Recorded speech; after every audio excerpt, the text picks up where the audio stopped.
we'll be spending a lot of time in the next year developing a syndication strategy for third parties to come on board and reach our kind of customer base, at least the existing customer base, with the idea that, look, we'll never be able to deliver everything as Reuters, but we know that people would like to come to a single source for everything, at least, if not for the actual brand around the content that we create, but certainly at least for the metadata. They'd really like to have kind of commonality.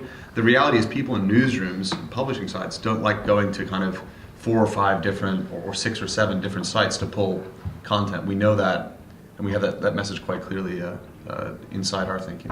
Mm-hmm. I think Greg's hit the nail on the head, actually. That's one of the biggest challenges for us in terms of syndication is text syndication is complicated enough, but when you've got to have a conversation about metadata, then you've got to have a conversation about formats. You've got to have some quite specialised staff doing that. It can get quite expensive quite quickly.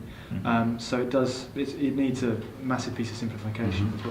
But there's more complex relationships where you're providing feeds to third parties and you have shared revenue models and other things. But some of the things, for example, that you've done, Andy, with TechCrunch and others, where you just you give them a player and they put it in their site if it's compelling content because it helps them tell a story they're trying to tell.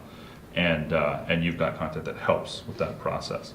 That can be tremendously effective. And from our perspective as a platform provider, what we're trying to do is give customers the ability to have that player ready to go, so that when they have the hot news and they happen to be fortunate to have created interesting content that everybody wants to see, they've got a vehicle they can quickly get that around. Yeah, and have it spread virally.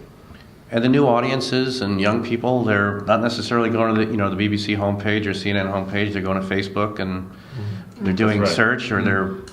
Caroline? We've seen quite a lot of success in that area with Adult Swim in particular, where you will launch partners with people like YouTube and Bebo.